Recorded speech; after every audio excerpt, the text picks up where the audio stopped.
Today I'm here to talk about the concept of skilling at scale.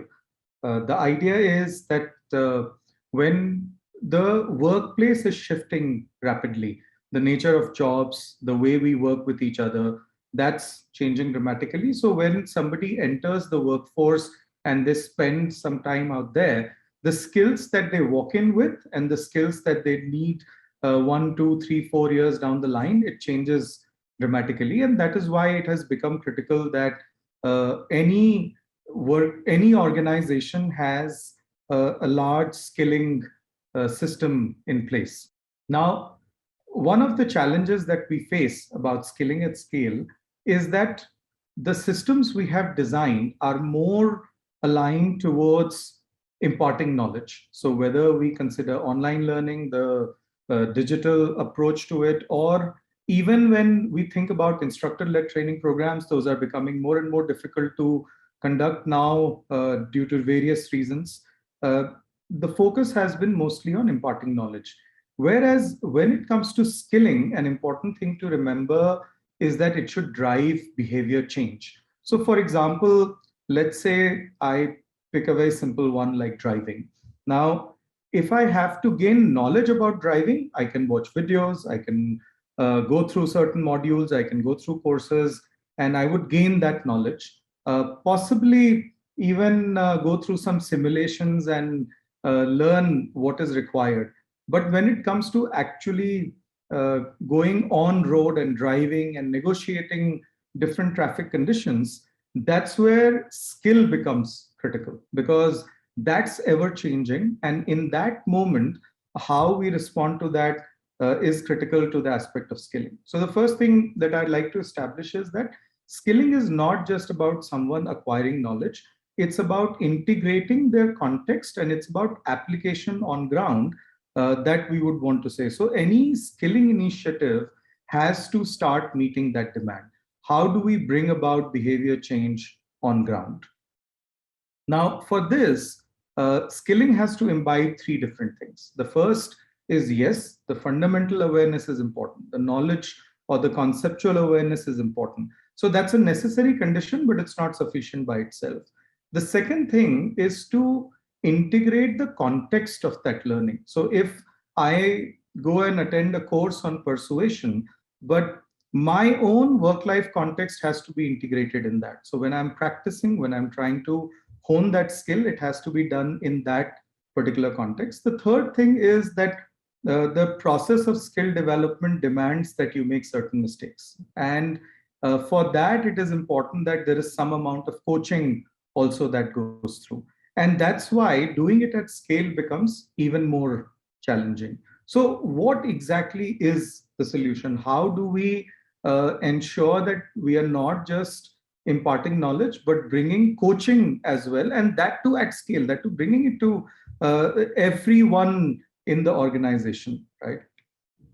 So the solution for that is to bring a blend of technology and human intervention. Traditionally, there has been a trade-off. So either we settle for different digital learning platforms that do a great job of dissemination, but when it comes to engaging people on a regular basis to practice, there is a bit of a challenge. Traditionally, there has been coaching, one-to-one coaching, group coachings, which works. Again, the challenge is that over there, making it available to everyone is difficult. Logistically, it is challenging. Cost is prohibitive. So how do we bring the two of these? There already are certain solutions out there that have been doing a great job for this in several non-work related skills. Like I myself was struggling with the concept of mindfulness. I needed to learn to be more mindful, and despite all the knowledge that was available, it was a struggle to implement it on my own. And then I came across an app called Headspace, and Headspace was a great discovery. By simply investing 5 to 7 minutes a day, practicing in a systematic manner through a digital platform, I was able to improve my mindfulness levels quite a bit.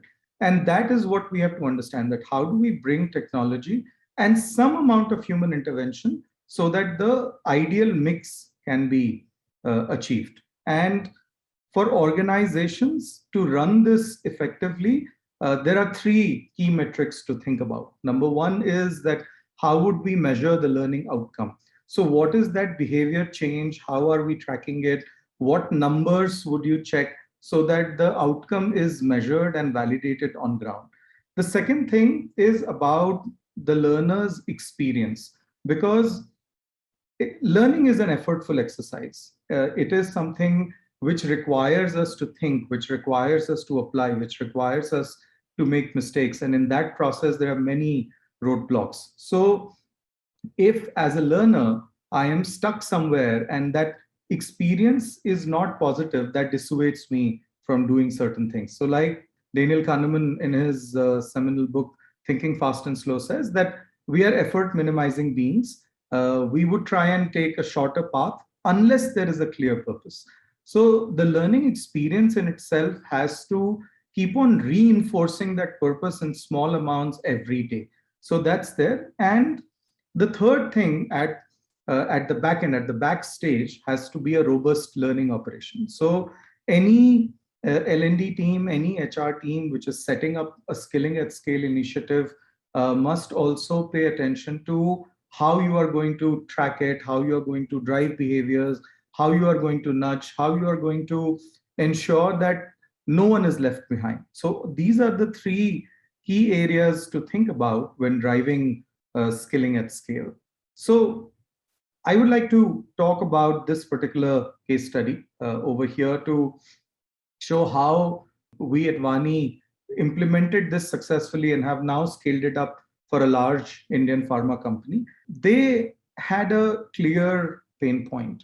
They had subject matter experts who were required to face different auditors, whether USFD auditors or other global auditors. And in those audit scenarios, it was important that when they are conversing, so they were asked questions, they had to answer, they had to ensure that the auditors are satisfied with everything.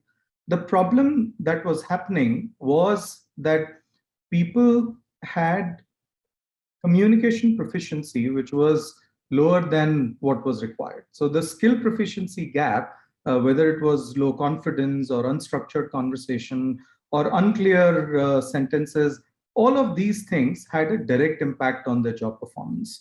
So because of this, even though people had the knowledge, they found it difficult to articulate it. They found it difficult to engage with the auditor and understand their needs and express what was required. And this was not just a hygiene issue, it had a direct impact on business outcome.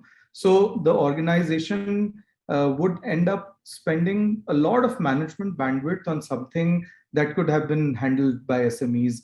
More than that, if the auditors started losing confidence, that would also impact their relationships in the long run. And it is not an optimal process where if an SME can do the job, why do we need a manager to come in and do it? So this was a real business problem, and skilling had to solve this problem. And as we try to understand the nature of the problem, we realize that it's not a monolith, as in the scale was immense. All these people who were to be coached, they were spread across 12 different plants. They would work in shifts. So getting them under the same roof or getting them on the same platform to do it was definitely difficult. Offering them just a digital solution was also challenging, because then adoption was an issue. People getting to practice was an issue. So they needed something that could solve this scale as well as achieve the desired learning outcome. So the solution that we designed, again, around the three parameters: learning outcome, learning experience, and learning operation. So for the outcome, it was important to define the behavior change that we were looking at. And it was also important to bring in the line managers who could come in and say that, yes, that change is visible. So could a line manager come back and say that, yes, now we are able to see that there is a higher level of confidence. The query handling is much better. They are getting these conversations first time right. So all of these things were tied to the learning outcome. For the learning experience to be solid, along with, of course, a coach-led digital platform, we also started bringing practice under supervision. So how would people ensure that they are practicing something which is from their own work context on a daily basis. So spending those 12 to 15 minutes per day, practicing it, reflecting upon that, imbibing the feedback from the coach, and doing that over and over and over, so that there is a clear difference in the skill proficiency. And to manage all of these, it was a data-driven, digital-first learning operation. And that's where we could start seeing an impact. So whatever baseline to benchmark distance that was set as a target, at the end of the 4-month learning journey, we saw an average 165% improvement, which was reported by the land managers on ground. And this is where we could see that skilling at scale is possible if you combine technology with a human intervention out there, and not just statistically. So this is not just somebody appearing for a test or going through some assessment process. This was also validated with other anecdotal evidences on ground. So these were some of the feedback points that we could capture from the different managers. So what we see here is that the whole learning engagement, yes, it did lead to skill proficiency going up. It did lead to the actual business problem being addressed. What it also does is that it brings a certain amount of cultural change to the whole process.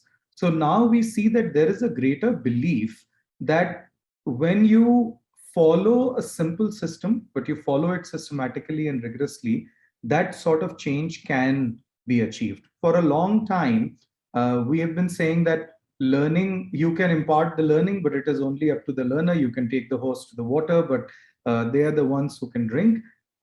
What we believe is that it's not the proximity to the water that makes a horse drink. It is about making them thirsty. So if a system brings about that sense of purpose, offers people a systematic approach, the right kind of systems to follow that, then this kind of a change is absolutely possible. And that is what Vani is all about.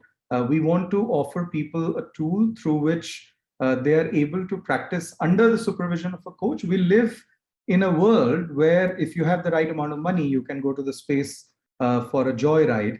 But in the same world, there are millions of professionals who perform below their potential because they do not have the right kind of skilling solution. So that's our mission, to leave no one uncoached. And that's the thought that I'd like to leave the audience with. Thank you.